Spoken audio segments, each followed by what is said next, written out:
बोलिए श्री प्राणनाथ प्यारे की। मेरी सैयल रे सहा आए थे मेरे घर, मैं पहचान ना कर सकी, पियू चले पुकार पुकार, पियू चले पुकार पुकार। प्रणाम सुंदर साथ जी। धामधनी अक्षरातीत प्रकाश हिंदुस्तानी की इस ग्रंथ के माध्यम से इस प्रकरण में इंद्रावती जी के हृदय में उठने वाली विरह की बातों का वर्णन किया जा रहा है। विक्रम संवत 1708 में मेहराज ठाकुर अरब देश से जामनगर वापस लौटते हैं। सबसे पहले अपने सदगुरु के पास जाते हैं, उन्हें प्रणाम करते हैं, लेकिन कुछ कारण ऐसा बनता है कि सदगुरु उनके प्रणाम का उत्तर नहीं देते। उनके मन में रोष होता है, वो अपने घर चले जाते हैं और 1708 से लेकर 1712 4 साल तक ना तो कभी वो देवचंद्र जी के पास गए और ना ही कभी देवचंद्र जी ने उन्हें बुलाया। विक्रम संवत 1712 ये वो समय है जब देवचंद्र जी का अंतिम समय आ चुका है और मेहराज ठाकुर उस समय जामनगर के राजा के यहाँ एक मंत्री का पद संभाल रहे होते हैं। सदगुरु श्री देवचंद्र जी मेहराज ठाकुर को एक पत्र लिखते हैं कि मेहराज ठाकुर अब एक बार आओ और मुझसे मिल जाओ, अब मेरी आत्मा पुनः परम धाम लौटना चाहती है। एक बार पत्र लिखते हैं, वो नहीं आते, दोबारा लिखा जाता है, तीसरी बार बुलाया जाता है। अंतोगत्वा मेहराज ठाकुर अपना सारा कार्यभार निर्वाह करके वहां पहुंचते हैं। कुछ 22 दिन देवचंद्र जी के साथ में रहते हैं। उसके बाद देवचंद्र जी का धाम गमन हो जाता है और 1712 से लेकर के 1715 तक पुनः मेहराज ठाकुर संसार के लौकिक कार्यों में लौट जाते हैं।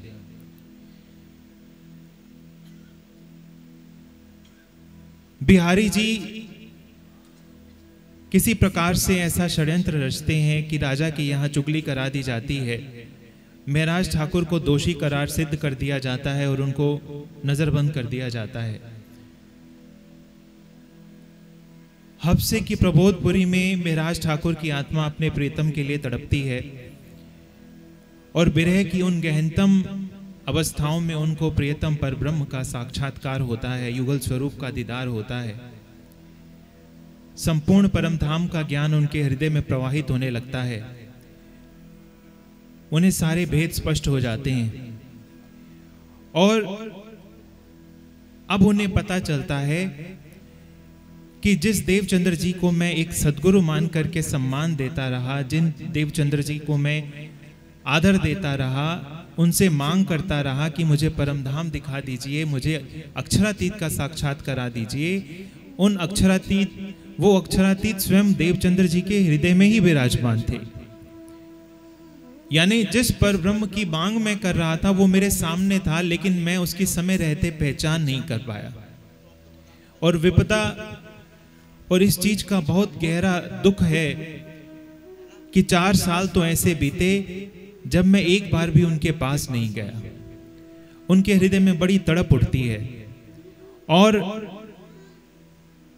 बिहारी जी जिनके अंदर रतनबाई की वासना है उसको संबोधित करते हुए वो लिखते हैं, मेरी सैयल रे, यानी मेरी सखी दे रतनबाई को संबोधित किया जा रहा है। सहा आए थे मेरे घर, कि मुझे तो ऐसा अवसर मिला था जब मेरे प्रियतम पर ब्रह्म मेरे सामने थे, लेकिन मैं उनकी पहचान नहीं कर सकी। जिस प्रकार से एक हिरण होता है वो अपना पूरा जीवन ढूंढता रहता है कि ये सुगंधी कहाँ से आ रही है, लेकिन उसको पता नहीं चलता कि ये सुगंधी तुम्हारी नाभि में ही स्थित है। जिस तरह से एक निर्धन व्यक्ति अपना पूरा जीवन व्यतीत कर देता है और जब मृत्यु शैया पर होता है तो उसे पता चलता है कि जहां बैठकर तुम भिक्षा मांगते रहे उस धरती के नीचे सोना गड़ा था। दोनों का पश्चाताप है। ऐसा ही एक उदाहरण देवचंद्र जी के साथ भी है। देवचंद्र जी जब 16 वर्ष की अवस्था में अपने घर से निकले थे तो कच्छ के रेगिस्तान में उनके सामने आवेश स्वरूप एक सिपाही का भेष लेकर के आते हैं और उनका हाथ पकड़ करके उनको पूरा कच्छ का रेगिस्तान पार कराते हैं। और जब रेगिस्तान पार हो जाता है तो वो मुड़ करके देखते हैं तो उन्हें वहां पर कोई दिखाई नहीं देता। तो उन्हें भी इस चीज का पश्चाताप होता है। उन्हें ये विश्वास तो था कि जिसकी खोज करने के लिए मैं निकला था वही मेरे साथ रात भर चलता रहा, लेकिन मेराज ठाकुर का पश्चाताप इससे कई गुना अधिक है। इंद्रावती जी की आत्मा का पश्चाताप इससे कई गुना अधिक है कि इतना लंबा समय मैंने अपने प्रियतम परब्रह्म के सामने बिता दिया, लेकिन मैं उनके समय रहते पहचान ही नहीं कर सकी। आज परिस्थितियां दूसरी हैं। आज हमारे सामने प्राणनाथ जी का सशरीर कोई कलेवर नहीं है जिस पर हम अपने आप को समर्पित कर सकें, जैसे पन्ना जी के अंदर 10 साल तक सभी सुंदर साथ ने किया। लेकिन आज उनकी शिक्षाएं, आज उनका ज्ञान, आज उनके उपदेश और आज उनकी बातें तारतम वाणी के माध्यम से हमारे बीच में हैं। और यदि आप हमारा इतिहास देखें तो हमारे जो परमहंस हुए हैं उन्होंने कभी भी कुलजम स्वरूप को एक किताब नहीं माना, इसे कोई ग्रंथ नहीं माना। यूं तो कुलजम स्वरूप का परिचय अनेक प्रकार से दिया जा सकता है, लेकिन मेरा मानना है कि प्रेम सखी ने कुलजम स्वरूप की सबसे सुंदर व्याख्या की। उन्होंने कुलजम स्वरूप का परिचय लिखते हुए कहा, रास चरण प्रकाश पिंडुरियां खट ऋतु घुटन कलश जंघन की, सनंद कमर कर किरंतन सोहे, नाभि खुलासा उदर खिलवत की, हृदय तवाफ कंठ सागर छवि, मुख सिनगार नासिका सिंधी, श्रवण मार्फत नैन सो कयामत नामा, 14 मिल अंग एक धनी के, आरती अंग चतुर्दश के। प्रेम सखी की आत्मा कहती है कि ये जो ग्रंथ है, ये जो कुलजम स्वरूप है, ये कोई किताब नहीं है, ये कोई ग्रंथ नहीं है, ये साक्षात अक्षरातीत का वांग्मय स्वरूप है। और इस परम धाम के अंदर हम सब के लिए आज्ञा है कि हम इसके ऊपर अपने आप को समर्पित करें। समर्पित करने का अभिप्राय क्या है कि हम इसको पढ़ें, इसको समझें और इसकी बातों को अपने जीवन में आत्मसात करें। बीतक के अंदर खुद श्री जी ने हमें यह आज्ञा दी है। श्री जी का कथन है, दई मैं तुमको कुलजुम, इनको किया गरक, पढ़ो मेरे कलाम को, भागे सारी सक। उन्होंने कहा मैं तुम्हें कुलजुम दे रहा हूं, दई मैं तुमको कुलजुम। और दूसरी आज्ञा की क्या दी? पढ़ो मेरे कलाम को, तुम इसको पढ़ना। ज्ञान जीवन में बहुत बड़ा परिवर्तन लाता है। जिस भी समाज से ज्ञान को छीन लिया जाता है वह समाज पतन की ओर अग्रसर हो जाता है। हमारे श्री जी साहिब ने, श्री प्राणनाथ जी ने हमें ये पहले दिन से चेताया, पढ़ो मेरे कलाम को। भले ही आज गंगा दूसरी दिशा में बह रही हो, मैं इसे इस तरह से देखता हूं कि श्री जी ने आज्ञा दी, पढ़ो मेरे कलाम को, और हमने उसको किस प्रकार से स्वीकार किया? पूजो मेरे कलाम को। जिस ग्रंथ को पढ़ा जाना चाहिए था, जिसको आत्मसात किया जाना चाहिए था, आज उसकी जगह जगह पूजा तो हो रही है। स्वर्ण सिंहासन पर उसको पधराया गया है, रत्नों से जड़ित उसे वस्त्र पहनाए जाएंगे, फूलों से उसे सजाया जाएगा, लेकिन उसकी जो शिक्षाएं हैं, उसके जो सिद्धांत हैं, उसको जीवन में उतारने के लिए हर कोई पीछे। यदि कहीं पर पढ़ा भी जाता है, मुझे बड़ा आश्चर्य होता है। बड़े बड़े बैनर लगाए जाते हैं, 100 पाठ, 108 पाठ, 1000 पाठ। यदि 1000 करोड़ पाठ भी पढ़ लिए जाएं तो उससे क्या होगा? शंकराचार्य एक बार काशी में पहुंचे, एक बहुत ही वृद्ध विद्वान वहां पर बैठ करके अष्टाध्यायी का पाठ कर रहा था और वो गा रहा था, प्राप्ते संहिते मरणे नाही रक्षति डूक्रिय करणे। उसके अष्टाध्यायी के पाठ को सुन करके शंकराचार्य ने कहा कि प्राप्ते संहिते मरणे नाही रक्षति डूक्रिय करणे, भज गोविंदम गोविंदम भज मूढ़मते। कि ये जो तुम संस्कृत के श्लोक रटे जा रहे हो, नाही रक्षति डूक्रिय करणे, कि जब तुम्हारा अंतिम समय आएगा तो ये श्लोक तुम्हारी मदद नहीं करेंगे।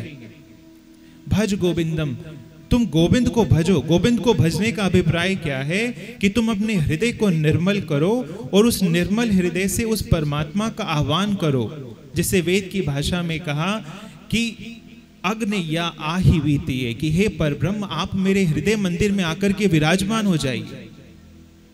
ना तत्ते काम ये गिरा, कि अब हमें केवल आपके अलावा किसी और की कामना ही नहीं। ऐसे महानतम ज्ञान को आत्मसात करने की बजाय हमने या तो उसको पूजा और या भीड़ की भीड़ लगी है भंडारों के अंदर, जो बस उंगली से उसको पढ़े जा रहे हैं। सरकार श्री बड़ा मजाक उड़ाते थे। सरकार श्री कहते थे कि ये चुटकी पाठ वालों की फौज है, कि जिन्होंने बस पढ़ लिया, तोते की तरह रट लिया, लेकिन जीवन में उसको कभी उतारा ही नहीं। और इसकी एक बहुत बड़ी कीमत आज निजानंद समाज को चुकानी पड़ रही है। जैसे जैसे हम ज्ञान से वंचित होते गए, वैसे वैसे हमारा पतन आरंभ होता गया। भक्ति का स्थान कर्म कांड ने ले लिया।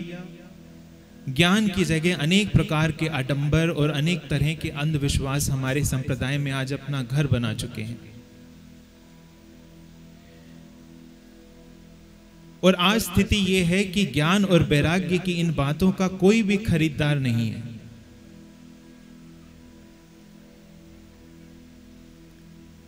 भागवत आरंभ होती है। भागवत के प्रथम अध्याय में एक कहानी कही गई है कि देवऋषि नारद एक बार वृंदावन के अंदर भ्रमण कर रहे थे। उन्होंने वृंदावन में देखा कि एक नव युवती है और उसके गोद में 2 वृद्ध पुरुष लेटे हुए हैं और दोनों बड़े जीर्ण शीर्ण अवस्था में हैं, दोनों मरणोपासन हैं। देवऋषि नारद को बड़ा आश्चर्य हुआ कि एक तो युवती और इसके गोद में 2 वृद्ध पुरुष लेटे हुए हैं। उन्होंने जाकर के देवी को प्रणाम किया और पूछा कि ये कौन है। तो उस देवी ने उत्तर दिया कि मेरा नाम भक्ति है और ये दोनों मेरे पुत्र हैं। एक का नाम ज्ञान है और एक का नाम वैराग्य है। बड़ी अटपटी सी बात है। नारद जी समझ गए। नारद जी ने उस स्त्री से कहा कि देखो, तुम्हारा नाम भक्ति है, वृंदावन का संपर्क पाकर के तुम तो जवान हो गई, लेकिन इस कलयुग के अंदर ज्ञान और वैराग्य का आज भी कोई खरीदार नहीं है। इसलिए ज्ञान और जो वैराग्य है वो वृद्ध अवस्था में है। निजानंद समाज में भी मैं यही देखता हूं कि जहां कहीं देखें भक्ति तो थोड़ी दिखाई देती है, लेकिन वो भी आज विकृत हो चुकी है। लेकिन ज्ञान का और वैराग्य का कोई भी खरीदार नहीं है। यदि हमने प्रकाशवाणी के इंद्रावती जी के इन विरह की बातों को कभी हृदय दे करके पढ़ा होता या सुना होता तो हमें समझ में आता कि प्रियतम पर ब्रह्म के लिए प्यास किसे कहा जाता है। इंद्रावती जी कहती हैं कि जर्रा जर्रा मेरे जीव का बिरहा तेरा करत, कि मेरे शरीर का जो रोम रोम है वो आपका बिरहा कर रहा है। ऐसी चौपाइयों को पढ़ करके, ऐसी चौपाइयों को सुन करके ऐसा लगता है कि क्या कभी हम अपने पूरे जीवन में परमात्मा के लिए उस विरह की और उस मांग की, उस अभिप्सा की और उस प्यास की कभी अनुभूति भी कर पाएंगे?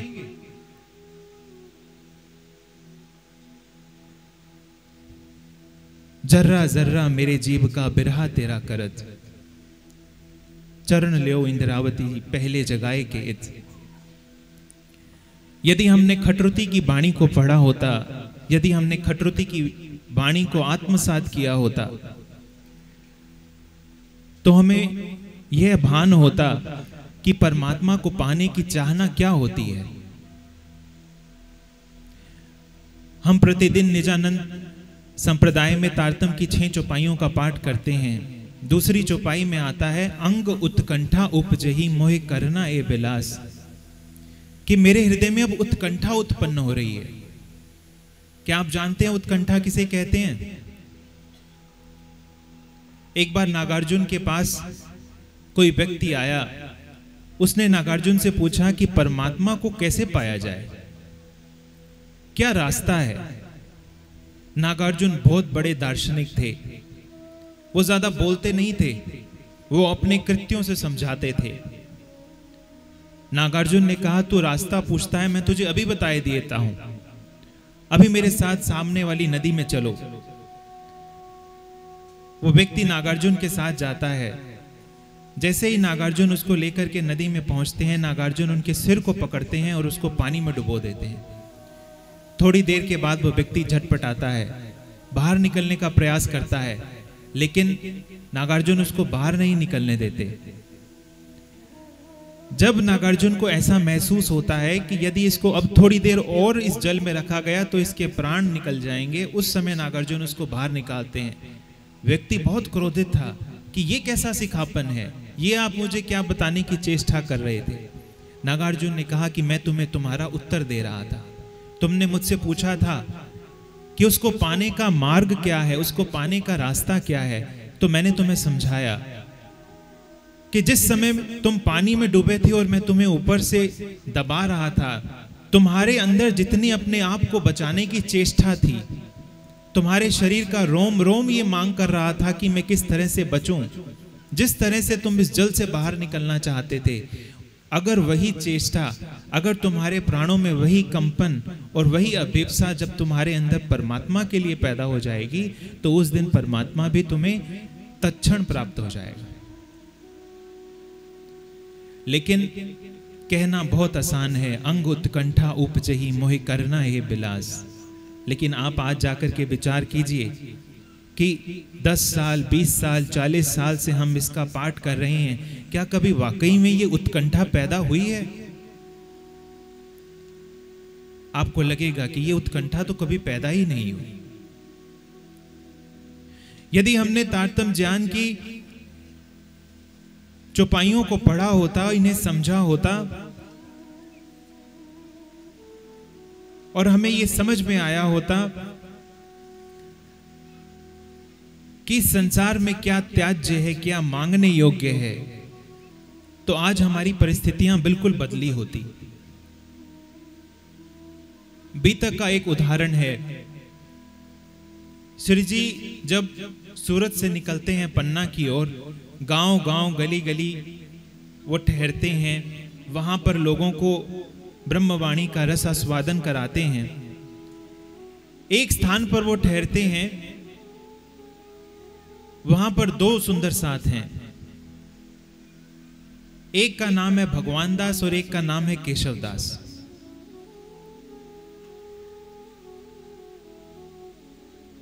तो जब श्री जी उस गांव से चलने लगते हैं तो भगवान दास श्री जी के पास आता है और श्री जी चलते हुए उसे एक चांदी की मोहर देते हैं। भगवान दास को बहुत खुशी होती है और वो श्री जी से मांग करता है कि श्री जी एक मोहर मुझे और दे दीजिए। अब श्री जी के साथ जो सुंदर साथ हैं वो हंसते हैं। वो कहते हैं कि भगवान दास, पिछले कुछ दिनों से श्री जी यहां पर रहे, उन्होंने तुम्हें अखंड का ज्ञान का रस पिलाया, उन्होंने तुम्हें अमृत दिया, लेकिन आज चलते हुए ही तुम कैसी बात कर रहे हो कि एक मोहर और दे दीजिए। उन्होंने कहा कि देने को तो तुम्हें 1000 मोहरे दे दें, लेकिन तुम इनका करोगे क्या? एक दिन तो शरीर के साथ ये सब समाप्त हो जाएगा। आज तुम्हारे सामने पर ब्रह्म विराजमान है, तुम चाहो तो इनसे अखंड का ज्ञान मान लो, ये तुम्हें हमेशा के लिए अखंड कर देंगे। मुकुंद दास को, भगवान दास को थोड़ा तो गलती का एहसास होता है। सिर जी को प्रणाम करता है, सिर जी को कहता है कि कुछ आशीष वचन दे दीजिए, कुछ अंतिम वचन कह दीजिए। चलते चलते उसे सिर जी कुछ क्षर और अक्षर की बात बताते हैं और बताते हैं कि क्षर और अक्षर से परे तुम्हारा धाम है। अब कुछ दिनों बाद भगवान दास की मुलाकात केशव दास से होती है। केशव दास को भगवान दास ये सारी बात बताते हैं। भगवान दास, केशव दास जैसे इन बातों को सुनता है उसे तुरंत पहचान हो जाती है और उसके मुख से निकलता है कि वाको क्षत्रिय जिन कहो वो तो अक्षरातीत, शब्द नहीं किसी और के मैं झीनी करी प्रतीत। वो तो अक्षरातीत था, तुम ना करी पहचान, मैं उतही जात हूं मुझे आया ईमान। उन्होंने कहा भगवान दास तू पंडे का पंडा ही रह गया, तेरे पास क्या आया था, तू क्या मांग सकता था, लेकिन वो तेरे हाथ से निकल गया। और तूने क्या मांगा? वो तो अक्षरातीत था, ये शब्द नहीं किसी और के मैं झीनी करी पहचान। सोचिए, बस 4-5 वाक्य, 4-5 मिनट का संवाद था, लेकिन केशव दास जी कहते हैं कि मैं झीनी करी पहचान, मैं पहचान गया ये कौन था और अब मैं उतही जाता हूं, मुझे आया ईमान। सोचिए, ये एक समय में ब्रह्म सृष्टियों की अवस्था रही है कि जिसने 5 मिनट सुना, जिसने 5 मिनट का संवाद सुना, उसके हृदय में इतना ईमान आया कि वो गवाही दे रहा है कि वो तो अक्षरातीत था, मैं झीनी करी प्रतीत, मैंने तो बहुत अच्छे से समझ लिया। लेकिन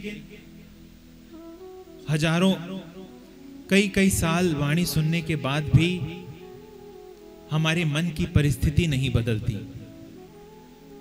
मुझे कई बार ऐसा लगता है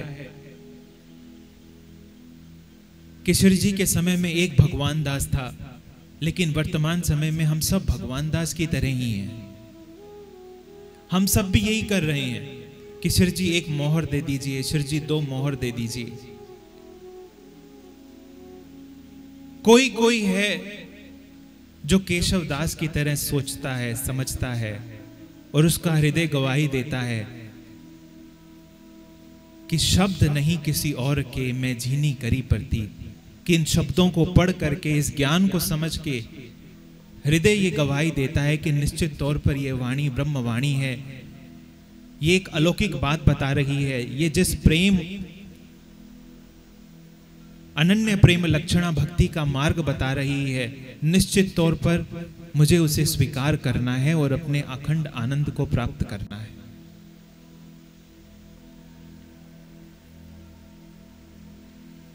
भगवान दास बनना बड़ा सरल है, लेकिन केशव दास बनना बड़ा कठिन है। हमारा ईमान, हमारा सहूर, हमारी निस्बत आज सभी कटघरे में खड़ी है। सिंगार के आखिरी प्रकरण में इतनी दारुण बातें सिरजी ने कही हैं कि स्याबास तुम्हारी अरवाहों को, स्याबास तुम्हारे हेड़े सखत, स्याबास तुम्हारी बेसकी, स्याबास तुम्हारी निस्बत। ये एक व्यंग के रूप में है कि मैं स्याबासी देता हूं, स्याबास तुम्हारी अरवाहों को, स्याबास तुम्हारे हेड़े सखत, स्याबास तुम्हारी बेसकी, स्याबास तुम्हारी निस्बत। धन धन तुम्हारे ईमान, कि तुम्हारे ईमान धन धन है, धन धन तुम्हारे ज़हूर, धन धन तुम्हारी अकलें, भले जागे कर ज़हूर। इससे बड़ा व्यंग्य क्या होगा?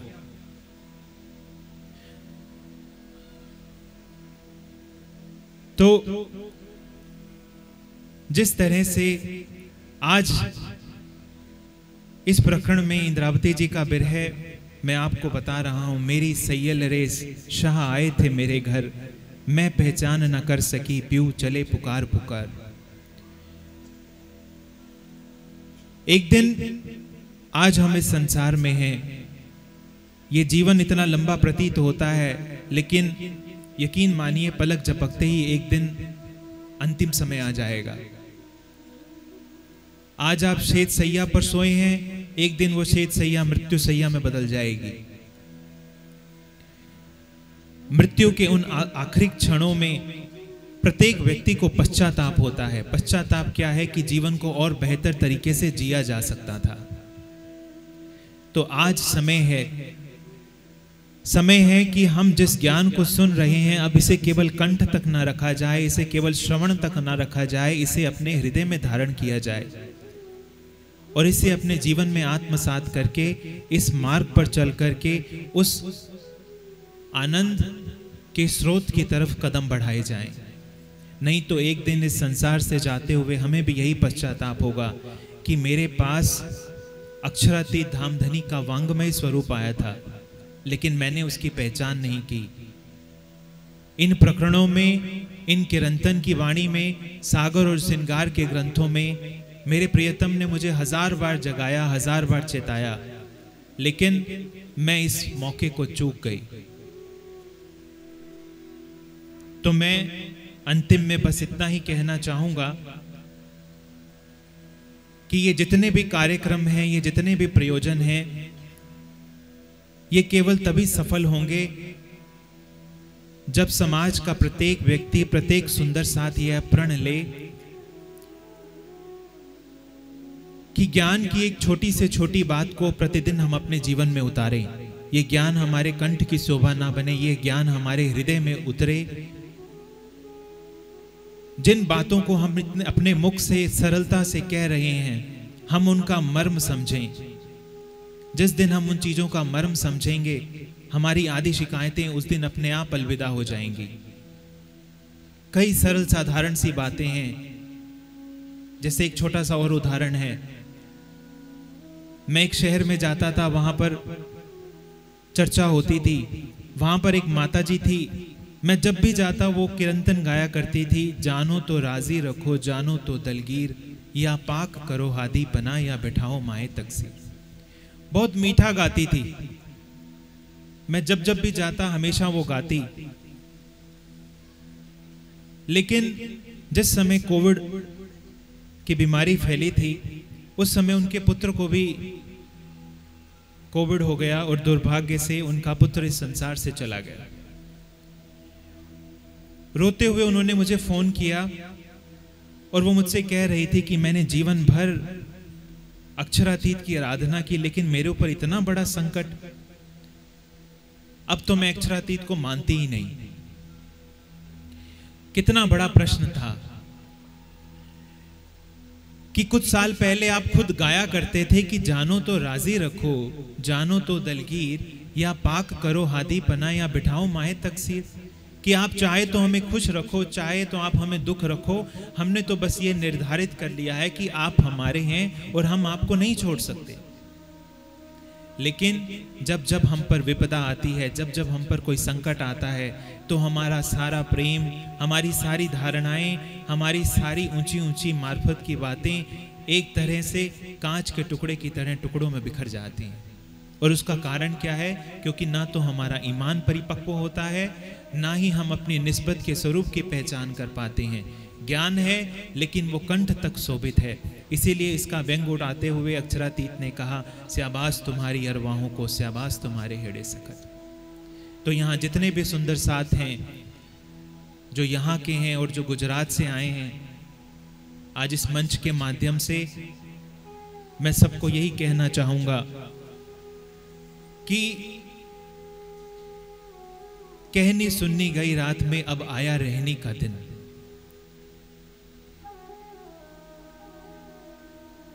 जो भी ज्ञान की बात हम पढ़ते हैं या सुनते हैं, वो केवल हमारे कंठ की शोभा ना बने, वो हमारे जीवन में उतरे, उसे हम अपने हृदय से महसूस करें। और जिस दिन ये हमारे हृदय में उतरता जाएगा, उसी के साथ साथ हमें अपनी निस्बत की भी पहचान होती जाएगी और हम कथनी से करनी की अवस्था में भी आते जाएंगे। और कथनी और करनी के बाद रहनी, उसमें देर नहीं लगेगी। और उसके बाद पर ब्रह्म का स्वरूप, पर ब्रह्म का असीम आनंद, पर ब्रह्म का असीम सौंदर्य, उनका मेहर, उनका ज्ञान, उनका तेज ठीक जिस तरह से कभी मेहराज ठाकुर के, कभी देवचंद्र जी के, कभी लालदास जी के, कभी केशवदास जी के हृदय में डोला, वो संभावना हम में भी है, एक दिन हमारे अंदर भी प्रकट हो सकता है। बस इन्हीं बातों के साथ मैं अपनी वाणी को विराम दूंगा। एक बार मिलकर के चौपाई दोहराएंगे। मेरी सैयल रे शाह आए थे मेरे घर,